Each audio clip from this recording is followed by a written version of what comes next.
Je m'appelle Juliette Félicien, je suis médecin psychiatre et médecin du sommeil. Je suis assistante spécialiste depuis le mois de novembre 2022 dans cette unité et aussi à l'équipe mobile de gérontopsychiatrie du pôle de psychiatrie de la personne âgée. Alors l'unité Michel Jouvet, c'est une unité d'exploration des pathologies du sommeil, c'est ce qu'on appelle un laboratoire du sommeil.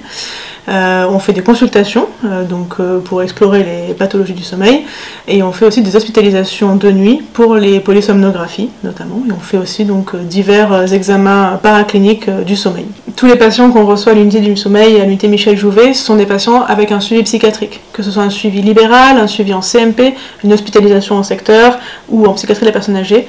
Tous les patients ont des comorbidités psychiatriques et c'est notre spécificité.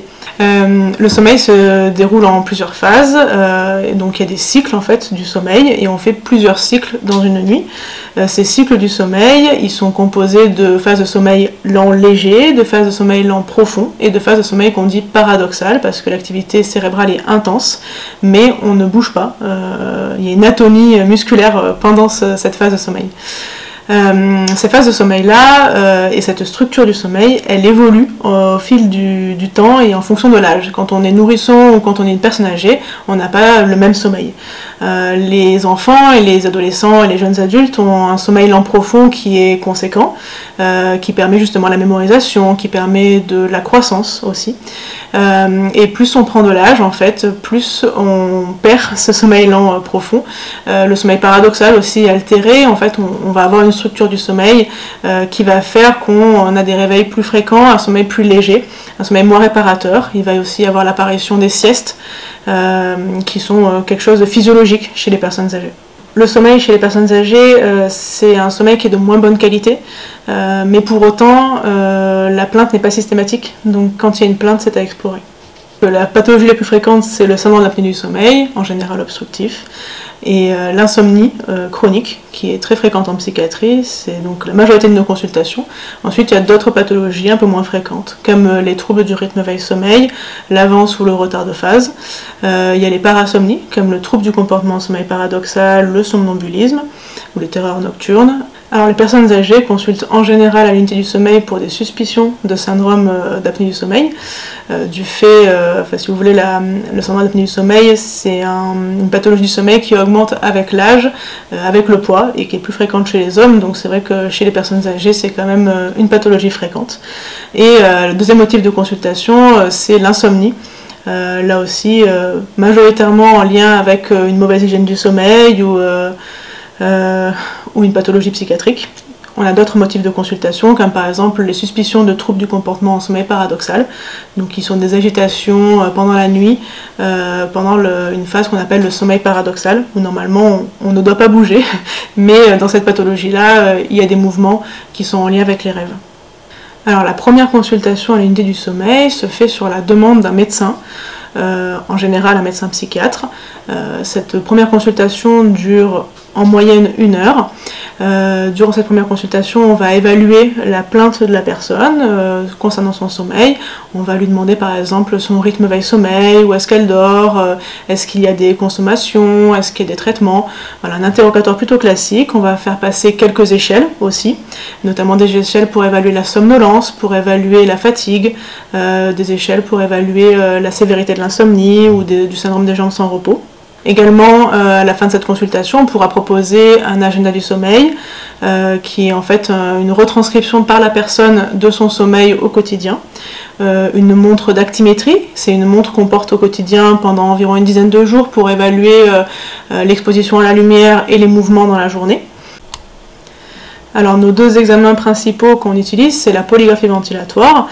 Ça c'est un examen qui est très simple, qu'on peut faire à domicile. C'est un petit boîtier en fait qu'on porte avec des sangles, quelque chose qui évalue la fréquence cardiaque, qui évalue la respiration au niveau du nez, qui permet simplement de dépister l'apnée du sommeil. Ensuite, on a un examen plus complet, la polysomnographie, qui se réalise en hospitalisation de nuit dans le service. Et là, en fait, on va avoir un électroencéphalogramme en même temps. Ça nous permet de voir les stades du sommeil de la personne, de voir sa structure du sommeil, et c'est aussi avec des fois une caméra pour évaluer s'il y a des mouvements pendant la nuit. Dans ce cas-là, les patients viennent dans l'après-midi, on leur pose tout l'appareillage par l'équipe infirmière du service. Ils restent la nuit, des fois ils doivent rester 2 nuits aussi, et ensuite on les revoit en consultation pour les résultats de la polysomnographie. Par exemple, pour le syndrome d'apnée du sommeil, une fois qu'on a fait le dépistage et qu'on a un diagnostic, on pourra orienter les patients avec un prestataire pour mettre en place la machine du sommeil. En fait, c'est ce qu'on appelle la pression positive continue. Donc les machines, les pressions positives continues permettent un traitement au quotidien. C'est un traitement symptomatique, en fait, c'est simplement mécanique. Ça vient amener de l'air ambiant, hein, c'est pas de l'oxygène, pour permettre aux patients de respirer et de ne plus faire d'apnée. Donc ces patients suivis pour l'apnée du sommeil, on est amené à les revoir à 1 mois, à 3 mois, puis après tous les ans, pour réévaluer la pertinence de la machine. Pour les patients qui présentent des troubles comme de l'insomnie, on peut être amené à les revoir plusieurs fois pour faire des thérapies avec par exemple une approche un peu thérapie cognitive et comportementale, mais aussi une approche médicamenteuse. Dans les règles d'hygiène du sommeil, on va avoir le fait de se coucher et de se lever à des horaires réguliers, le fait d'éviter d'être assis ou allongé la journée. Alors bien sûr, chez les personnes âgées, la sieste est physiologique, donc il ne faut pas l'empêcher, mais dormir toute la journée, ce n'est pas normal, et ce n'est pas l'âge qui fait ça. Les conditions dans lesquelles on dort sont importantes, le fait d'avoir une chambre qui soit plutôt fraîche, qui soit dans le noir ou en tout cas dans l'obscurité, qui soit silencieuse, avec un lit. Ça c'est déjà des choses que nos patients n'ont pas forcément tout le temps. Donc c'est à explorer en premier lieu quand il y a une plainte d'insomnie. Ce qui est important aussi, c'est d'associer la chambre au sommeil, c'est-à-dire que le lit est fait pour dormir, ce n'est pas fait pour regarder l'ordinateur, regarder la télévision, lire un livre. À la limite, ça peut se discuter selon les habitudes de chacun, mais sinon on conseille aux patients, quand ils n'arrivent pas à s'endormir dans leur lit immédiatement, de se lever, de faire une activité relaxante, par exemple assis dans un fauteuil ou dans un canapé, et puis de retourner se coucher quand ils sentent les signes du sommeil arriver. Les bénéfices de cette consultation du sommeil, c'est de pouvoir traiter les pathologies du sommeil.